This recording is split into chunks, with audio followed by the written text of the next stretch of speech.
Welcome back to new video. मेरा नाम है सत्यम सिंह और लुसेंट के इस सीरीज़ का ये तीसरा वीडियो होने वाला है। बाकी अगर आपने लास्ट 2 वीडियो नहीं देखा है तो प्लेलिस्ट बना हुआ, आप लोग वहाँ से देख लीजिएगा। काफ़ी बेनिफिट होने वाला है ये एग्ज़ाम पर्पज़ से। आशा करता हूँ आप लोग स्वस्थ होंगे और इस टाइम पे अपने पढ़ाई में एकदम व्यस्त होंगे। तो आज के हम आते हैं नेक्स्ट क्वेश्चन पे। नेक्स्ट क्वेश्चन से शुरुआत करने से पहले मैं बता दूं कि बहुत सारे कमेंट आ रहे हैं कितने फॉर्म भरे गए हैं। तो मैं वीडियो बना चुका हूं जो लास्ट टाइम तक डाटा था, जो यूनिवर्सिटी ने डाटा दिया था 4,68,000। तो आप लोग एक मोटा आइडिया रख के चलिए कि 5 लाख फॉर्म इस बार भरे गए हैं। तो लास्ट ईयर से थोड़ा कम फॉर्म इस बार भरा तो ज़रूर गया है, लेकिन कंपटीशन में बहुत ज़्यादा फ़र्क देखने को नहीं मिलेगा। पेपर उसी लेवल का बनेगा, क्योंकि लास्ट ईयर बहुत टफ पेपर बना था। क्योंकि लास्ट ईयर जो कट ऑफ गई थी जनरल की 202 नंबर पे गई थी, तो पेपर में बहुत ज़्यादा आपको फ़र्क देखने को नहीं मिलेगा। तो इस टाइम पे आप लोग सिर्फ पढ़ाई पे ध्यान रखिए। आते हैं हम आज के नेक्स्ट क्वेश्चन पे। आज के सवालों की शुरुआत करते हैं हम। अर्थशास्त्र के लेखक कौन है? तो अर्थशास्त्र के लेखक कौटिल्य हैं। विवेकानंद स्मारक कहाँ है? कन्याकुमारी। आप इसको देख लीजिएगा। विवेकानंद से जुड़े चीज़ों को थोड़ा डीपली देखिएगा, क्योंकि वहाँ से क्वेश्चन पूछने का संभावना हमेशा से रहता है। दक्षेस का मुख्यालय कहाँ है? काठमांडू में स्थित है। दक्षेस में कितने देश हैं? तो इसमें 8 देश शामिल हैं। भारत हो गया, नेपाल हो गया, बांग्लादेश हो गया, श्रीलंका हो गया, मालदीव हो गया, भूटान हो गया, पाकिस्तान हो गया, अफगानिस्तान हो गया। तो भारत से जुड़े हुए सारे देश इसमें, एक चीन और एक म्यांमार, इसमें 2 देश शामिल नहीं। और लास्ट ईयर ये क्वेश्चन पूछा गया था, उसमें क्या था कि कौन सा देश शामिल नहीं, वहाँ पे ऑप्शन में मालदीव और म्यांमार दोनों देश दे दिया गया था, जबकि उसमें सिर्फ मालदीव है, म्यांमार नहीं है। तो आप जिस संगठन में भारत जुड़ा हुआ है और उस संगठन में अगर 10 सदस्य हैं तो वे चीज़ें आप लोग देख लीजिएगा, जैसे कि I2U2 हो गया, क्वाड हो गया। तो ये सब चीज़ें आप लोग देख के जाइएगा, क्योंकि यहाँ से क्वेश्चन बनने की प्रबल संभावना रहने वाली। अब हम आते हैं नेक्स्ट क्वेश्चन पे। भारत की तट रेखा की लंबाई कितनी है? तो 7516 किलोमीटर है। आते हैं नेक्स्ट क्वेश्चन पे। विश्व में अबरक का सर्वाधिक उत्पादन किस देश में होता है? भारत में होता है। आप लोग नीचे कमेंट बताइए कि भारत में किस राज्य में अबरक का सबसे ज़्यादा उत्पादन होता है। ग्रैंड ट्रंक रोड किसने बनाया? तो शेरशाह सूरी। विटामिन बी की कमी से कौन सा रोग होता है? बेरी रोग होता है। और विटामिन बी का रासायनिक नाम थायमिन। आते हैं नेक्स्ट क्वेश्चन पे। विटामिन सी की कमी से कौन सा रोग होता है? तो दूध में कौन सा विटामिन नहीं होता? तो ये होता है विटामिन सी। और विटामिन सी की कमी से कौन सा रोग होता है? तो स्कर्वी होता है। दोनों क्वेश्चन सी से ही थे। विटामिन डी की कमी से कौन सा रोग होता है? विटामिन डी की कमी से कौन सा रोग होने लगता है? तो रिकेटस होने लगता है। और विटामिन डी का सबसे अच्छा जो स्रोत है वह है सूर्य। किस विटामिन की कमी से खून का थक्का नहीं जमता, रक्त का थक्का नहीं जमता? तो विटामिन के। विटामिन ई की कमी से कौन सा रोग होता है? तो बांझपन होता है। विटामिन सी का रासायनिक नाम क्या है? तो एक क्लोबिकम इसका नाम है। वसा में घुलनशील विटामिन कौन से? ए और ई वसा में घुलनशील विटामिन, और बाकी सारे विटामिन जल में घुलनशील है। साधारण नमक का रासायनिक नाम क्या है? तो NaCl। इसमें हमें साइंस पोर्शन से ज़्यादा क्वेश्चन देखने को मिलेंगे। हंसाने वाली गैस का रासायनिक नाम क्या है? तो नाइट्रिक ऑक्साइड N2O। धावन सोडा का रासायनिक नाम क्या है? तो सोडियम कार्बोनेट। पीतल किन 2 धातुओं का मिश्रण है? तो तांबा और जस्ता। क्लैक्सीफेरॉल किस विटामिन का रासायनिक नाम है? तो विटामिन डी। और आप लोग विटामिन का रासायनिक नाम देख के जाइएगा, जरूर से देख के जाइएगा। नेत्रदान में नेत्र का कौन सा भाग दान दिया जाता है? तो इसका राइट ऑप्शन होगा कॉर्निया दिया जाता है दान में। आते हैं नेक्स्ट क्वेश्चन पे। किस विटामिन में कोबाल्ट होता है? तो विटामिन बी में कोबाल्ट होता है। कोशिका का पावर हाउस किसे कहा जाता है? तो माइक्रोकांडिया को कहा जाता है। Next question. लाल रक्त कणिकाओं का निर्माण हमारे शरीर के किस भाग में होता है? तो अस्थि मज्जा में होता है, बोन मैरो में होता है। राष्ट्रीय विज्ञान दिवस कब होता है? 28 फरवरी को। और मैं लगातार हर वीडियो में बोल रहा हूँ कि आप लोग इंपॉर्टेंट डेट देख के जाएगा। इससे 2 से 3 क्वेश्चन 100% हमें देखने को मिलने वाले हैं। तो इंपॉर्टेंट डे आप लोग देख के जाएगा। ब्लड प्रेशर नापने के लिए किस यंत्र का प्रयोग किया जाता है? स्फीगोमीटर का प्रयोग किया जाता है। कंप्यूटर की परमानेंट मेमोरी क्या कहलाती है? रोम कहलाती है। रीड ओनली मेमोरी कहलाती है। और कंप्यूटर से एक क्वेश्चन 100% देखने को मिलेगा। तो कंप्यूटर बेसिक देख लीजिएगा। किस आंदोलन में कांग्रेस उदारवादी और उग्रवादी नामक 2 दलों में विभाजित हो गया था? तो सूरत आंदोलन में इन दोनों विभाजन हो गया था। आप लोग कमेंट बताइए कि कब ये दोनों फिर से एक हो गए। तंजौर का बृहदेश्वर मंदिर किसने बनाया? तो राजा राम प्रथम चोल ने बनवाया था। मुगल सम्राट अकबर का जन्म कहाँ हुआ था? अमरकोट दुर्ग में हुआ था। ये सब चीज़ें इंपॉर्टेंट नहीं है, 2018 का करंट कोई इंपॉर्टेंट नहीं है। आते हैं नेक्स्ट क्वेश्चन पे। संसद के दोनों सदनों की संयुक्त अध्यक्षता कौन करता है? तो संयुक्त अध्यक्षता लोकसभा अध्यक्ष करता है और आर्टिकल है संयुक्त अधिवेशन का 108। भारत में प्रथम लोकसभा अध्यक्ष कौन है? तो गणेश वासुदेव मावलंकर है। भारतीय संविधान के किस अनुच्छेद के तहत जम्मू कश्मीर को विशेष दर्जा दिया गया है? तो आर्टिकल 370 के तहत इसे विशेष दर्जा दिया गया है। कोई विधान विधेयक है या नहीं, इसका निर्णय कौन करता है? तो लोकसभा अध्यक्ष करता है। सबसे बड़ा द्वीप कौन सा है? सबसे बड़ा महाद्वीप कौन सा है? एशिया। और ये क्वेश्चन आपको इजी जरूर लग रहा होगा, 2021 बीएड में पूछा गया था। आते हैं नेक्स्ट क्वेश्चन पे। हैदराबाद किस नदी पर बसा है? तो इसका आंसर होगा मूसी। आते हैं नेक्स्ट क्वेश्चन पे। विश्व में चांदी का सबसे बड़ा उत्पादक देश कौन सा है? तो मैक्सिको है।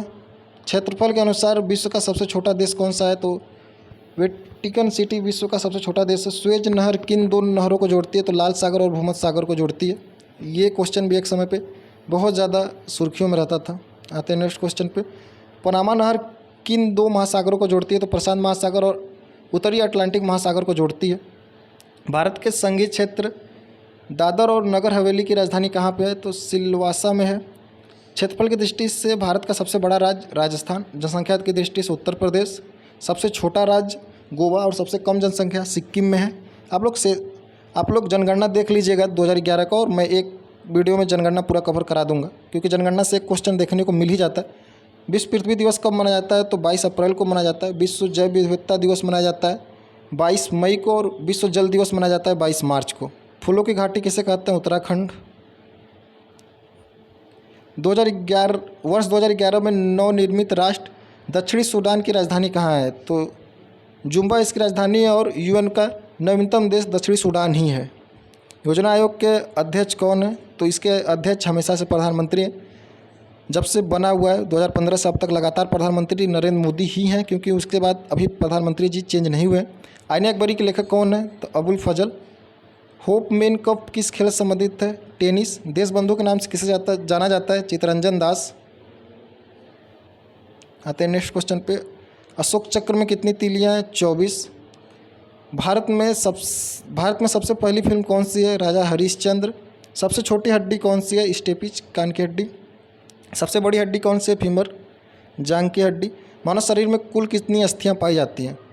तो 639 अस्थियां पाई जाती हैं और 206 हड्डी पाई जाती हैं।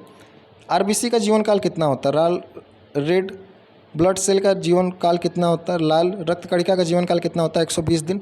जंग लगने से बचाने के लिए लोहे पर जस्ते की परत चढ़ाने की प्रक्रिया को क्या कहते हैं? तो जस्तीकरण या ग्लिवनीकरण कहा जाता है इसको। आते हैं नेक्स्ट क्वेश्चन पे। मानव शरीर की सबसे बड़ी ग्रंथि का क्या नाम है? तो यकृत नाम है। भारत का प्रथम तेल शोधन यंत्र कहाँ स्थापित है? डिगबोई, असम। यूनेस्को द्वारा कलिंग पुरस्कार किस क्षेत्र में दिया जाता है? तो विज्ञान के क्षेत्र में दिया जाता है।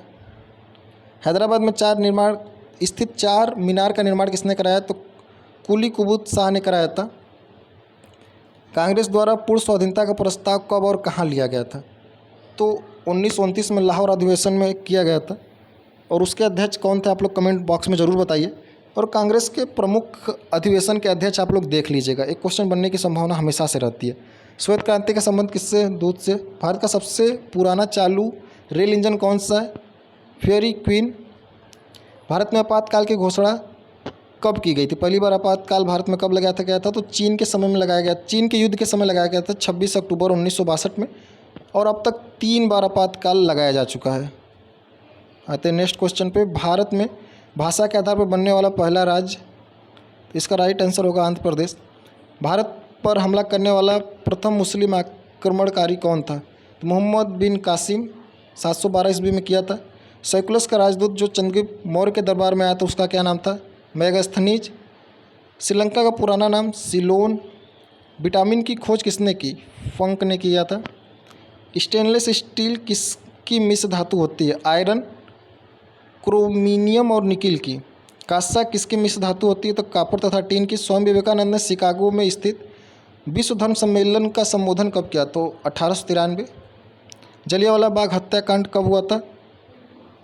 13 अप्रैल 1919 में जनरल डायर ने निहत्थे लोगों पे गोलियां चलाने का आदेश दिया था। विश्व पृथ्वी पर उत्तरी गोलार्ध में सबसे बड़ा दिन कब होता है? तो 21 जून को होता है। महात्मा बुद्ध ने अपना पहला उपदेश कहाँ दिया था? सारनाथ में दिया था। और ये अभी आपको इजी लग रहा होगा, लेकिन एक क्वेश्चन 2021 में एग्जैक्ट यही क्वेश्चन पूछा गया था। और लगातार वीडियो में बता रहा हूँ कि बुद्ध जी से जुड़ी हुई चीज़ें देख लीजिएगा कि उनका जन्म कहाँ हुआ था, मृत्यु कहाँ हुआ था, पहला उपदेश कहाँ दिए थे, ज्ञान की प्राप्ति कहाँ हुआ था, और इनका चारों जो समितियाँ हुई थी कहाँ पर हुई थी, और इनके पहली महिला शिष्य और पहले शिष्य कौन थे।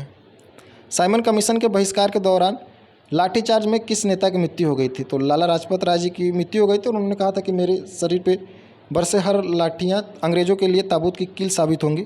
भारत में निर्मित प्रथम कंप्यूटर का नाम क्या था? सिद्धांत। गायत्री मंत्र का उल्लेख किस ग्रंथ में मिलता है? तो ऋग्वेद में। एक टाइम पे ये काफ़ी फेमस क्वेश्चन था, लेकिन इस टाइम पे ये क्वेश्चन नाम मात्र के ही पूछा जाता है। मानव शरीर में पाचन क्रिया अधिकतर किस अंग में होती है? तो छोटी आंत में होती है। अनुवंशिकता के नियमों का प्रतिपादन किसने किया? तो ग्रेगर मेंडल ने किया था। मानव द्वारा सबसे पहले किस धातु का प्रयोग किया गया था? तांबा का प्रयोग किया गया था। 2022 पेट में पूछा गया क्वेश्चन है। बाल पेन का निर्माण किसने? बाल पेन किस सिद्धांत पर काम करता है? तो पृष्ठीय तनाव पर काम करता है। रेशम के कीड़े किस वृक्ष की कोमल पत्तियों पर पाले जाते हैं? तो सहतूत के वृक्ष पर रेशम के कीड़े पाले जाते हैं। आते हैं नेक्स्ट क्वेश्चन पे। राजस्थान में खेतड़ी किसके लिए प्रसिद्ध है? तो राजस्थान की खेतड़ी तांबे के खान के लिए प्रसिद्ध है। भारत की पृथ्वी के सबसे नज़दीक ग्रह कौन सा है? तो शुक्र। मनुष्य की आँख में किस वस्तु का प्रतिबिंब बनता है? तो रेटिना। सूर्य से पृथ्वी पर ऊष्मा का संचरण किस विधि द्वारा होता है? तो विकिरण के द्वारा होता है। डीएनए के द्विकुंडली सिद्धांत का पता किसने लगाया? तो वाटसन और क्रिक ने लगाया था। ध्वनि की तीव्रता किसमें नापी जाती है? तो डेसिबल में नापी जाती है। मधुमक्खी पालन क्या कहता है? तो एपीकल्चर कहा जाता है। किसी वेबसाइट के प्रथम पृष्ठ को क्या कहा जाता है? तो होम पेज कहा जाता है। गाड़ियों में किस प्रकार का दर्पण लगाया जाता है? तो उत्तर दर्पण का प्रयोग होता है। समान परिस्थिति में हवा में सामान्य परिस्थिति में हवा में ध्वनि की गति क्या होती है? 332 मीटर सेकेंड। एकमात्र ग्रह कौन सा है जो अपनी धुरी पर पूर्व से पश्चिम की ओर घूर्णन करता है? तो शुक्र। सूर्य में सर्वाधिक कौन सी गैस पाई जाती है? तो हाइड्रोजन। पृथ्वी से दिखाई देने वाला सबसे चमकीला ग्रह शुक्र। सौरमंडल की आयु कितनी है? तो लगभग 4.6 अरब वर्ष। कौन सा पुच्छल तारा 76 वर्ष बाद देखा जाता है? तो हेली पुच्छल तारा। पृथ्वी और सूर्य के बीच की दूरी कितने है? लगभग 15 करोड़ किलोमीटर। सूर्य का प्रकाश पृथ्वी पर कितने समय पहुंचता है? तो 500 सेकंड में पहुंचता है। कंप्यूटर के जिस भाग को हम स्पर्श करते हुए क्या कहलाता है? हार्डवेयर कहलाता है। भारत का पहला परमाणु परीक्षण कब हुआ? तो 14 मई 1974 में पोखरण राजस्थान में हुआ था। तो इस वीडियो में सिर्फ इतना ही। ये वीडियो आपको लास्ट टाइम पे मदद ज़रूर करेगा। आप लोग इस टाइम पे ज़्यादा से ज़्यादा बुक्स से रिवीजन करिए, और लास्ट मोमेंट पे आप लोग कैप्सूल की तरह इस क्लास का यूज करिए। आपको एग्जाम पॉइंट ऑफ व्यू से काफ़ी हेल्प मिलने वाली है। तो इस वीडियो में सिर्फ इतना ही। वीडियो कैसी लगी आप लोग नीचे कमेंट करके जरूर बताइए, और जो मैंने प्रश्न पूछा उसका भी रिप्लाई दीजिए। बाकी इस वीडियो में सिर्फ इतना ही। जय हिंद।